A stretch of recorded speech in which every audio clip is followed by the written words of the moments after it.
Après Arnaud Montebourg, Jean-Luc Mélenchon, Philippe Poutou, Benoît Hamon, c'est Delphine Bateau qui est venue hier tenir la barre pour les salariés de General Electric Hydro. Le numérique, c'est chic. Que vous soyez geek ou néophyte, ne ratez pas Transfo, le premier festival numérique 100% alpin. La région fourmille d'innovation et de passionnés de e-sport, par exemple. Plus que quelques jours pour aller découvrir la rétrospective que le musée de Grenoble consacre à Daniel Dezeuze. L'exposition de ce grand dessinateur et bricoleur fermera ses portes le 28 janvier. Bonsoir à tous, bienvenue dans ce JT du mardi 23 janvier 2018. Toutes les heures à partir de 18h, l'essentiel de l'actualité du Grand Grenoble en moins de 10 minutes. Et vogue la galère, impossible de circuler sur la voie sur Berge à Grenoble. La route est coupée à la circulation depuis hier. L'Isère est sortie de son lit, conséquence de l'accumulation des précipitations et des chutes de neige. Vigicru maintient une alerte jaune. Ce mardi après-midi à 15h, le niveau de la rivière culminait à 1,74 m. C'est encore loin des niveaux atteints au début du mois. Le 5 janvier, le niveau de l'Isère était monté à 2,80 m.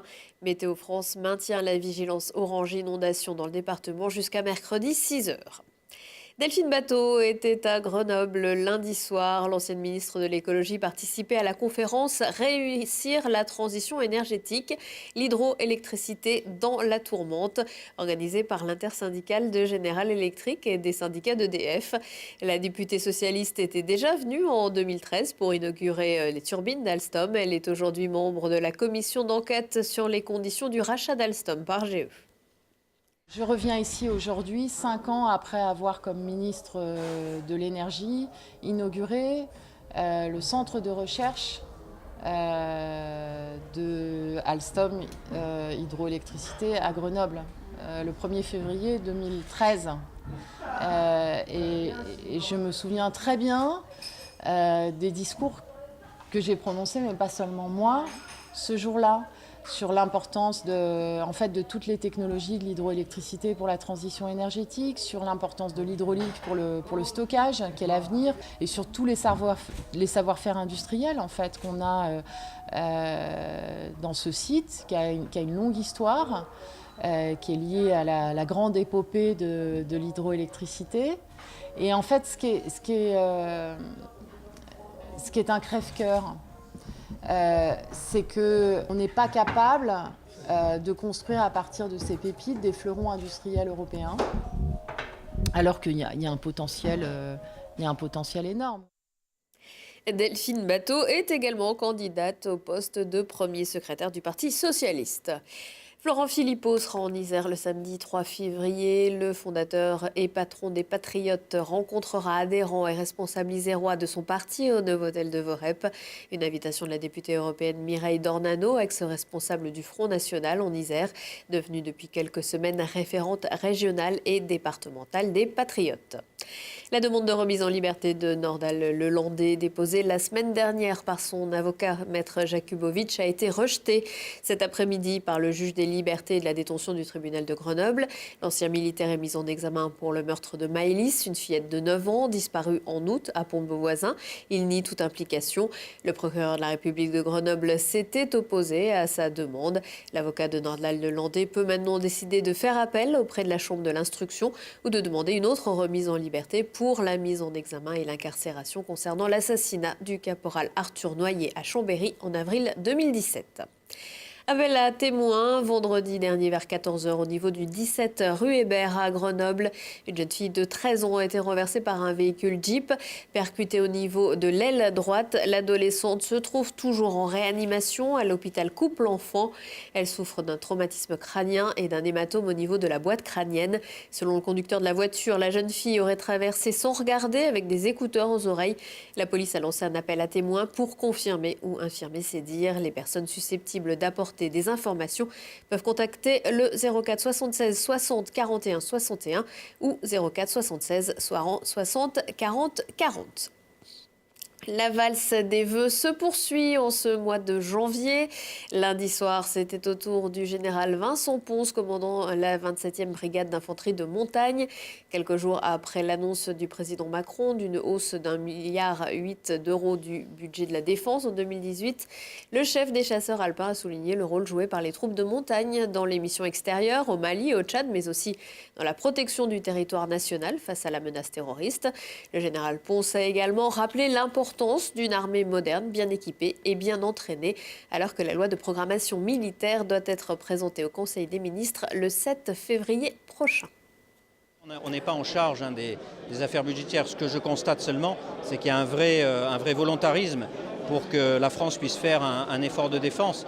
Et ça, les soldats que nous sommes, qui remplissons nos missions au quotidien, s'en réjouissent. L'enjeu, si on veut être une armée moderne et performante, bien sûr, c'est de régénérer certaines capacités et puis d'en remplacer d'autres qui sont devenues obsolètes, et donc d'une certaine manière d'accélérer ce mouvement de modernisation que l'armée de terre a déjà engagé. Nous étions en opération extérieure pendant l'année 2017. En 2018, nous sommes plutôt déployés sur le territoire national. Je rends hommage à l'abnégation et au dévouement de nos hommes qui sont très professionnels et qui montrent beaucoup de volontarisme dans leur manière de remplir la mission.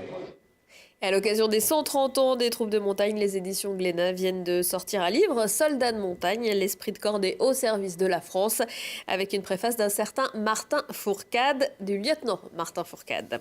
Le festival Transfo, c'est jusqu'à mercredi. Il ne s'agit pas d'un rendez-vous d'adeptes du transformisme ou de fans de musique électro, mais du premier festival numérique 100% alpin. Objectif de cet événement, labellisé French Tech in the Alps, faire découvrir aux citoyens, petits et grands, geeks ou néophytes, les différentes facettes du numérique et les atouts de la région grenobloise grâce à une centaine d'événements. Madia Saraez a pu assister à une journée consacrée à l'e-sport sur le site du Totem. Là en fait je suis en train de reset-up mes touches parce que du coup c'est pas mon PC et il faut que je refasse des essais de calibration pour ma sensibilité. Pas de panique, on va vous expliquer. Pour sa première édition, Transfo, le festival du numérique 100% alpin, ne pouvait pas passer à côté de la question des jeux vidéo. Avec 70% de personnes se déclarant gamers en France en 2017, le phénomène sort clairement de la chambre des adolescents. Le jeu vidéo est important. Aujourd'hui, il prend une part non négligeable. C'est quasiment 1 heure à 2 heures par jour en moyenne en France. L'âge de joueur moyen en France est de 34 ans. La génération a fait que monter parce que maintenant, c'est nos parents qui nous inculquent ça, etc. Et on arrive dans une génération où on comprend, on arrive un peu à en parler. Et il y a encore des petits points où on a besoin d'aller voir des professionnels pour répondre à des questions. Combien de temps il faut que mon enfant y joue, c'est quoi la durée limite devant un écran, etc., etc.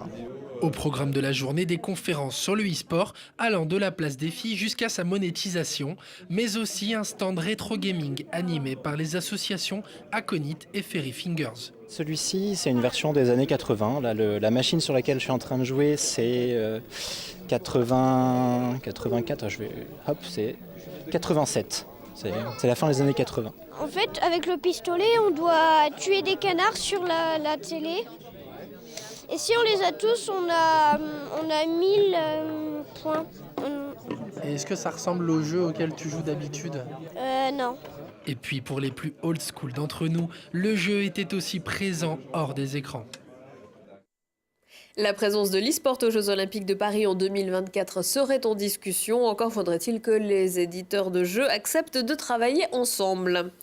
Alors que l'on s'apprête à célébrer les 50 ans des Jeux Olympiques de Grenoble, c'est plus d'un demi-siècle de création de Daniel Deuzeuse que le musée de Grenoble met en avant jusqu'à la fin de la semaine. Une exposition créée en collaboration avec l'artiste et qui retrace les principales étapes de son œuvre, à la fois complexe et cohérente. Une illustration de la capacité de l'art à émouvoir tout en enrichissant la vision et la compréhension du monde. On a des œuvres qui ont trait, notamment dans les années 70, et avec le mouvement surface, donc à la déconstruction de la peinture.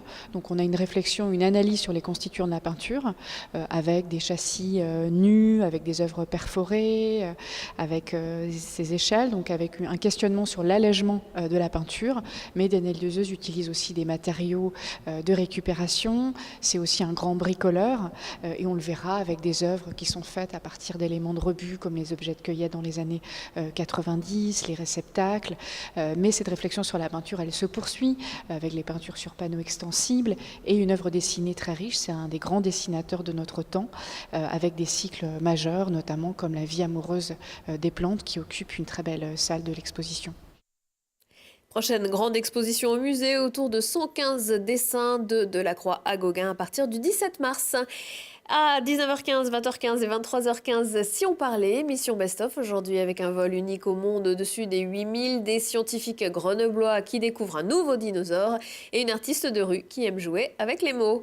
Prochain rendez-vous avec l'actu dans 1 heure et en replay sur télégrenoble.net. Très belle soirée à tous.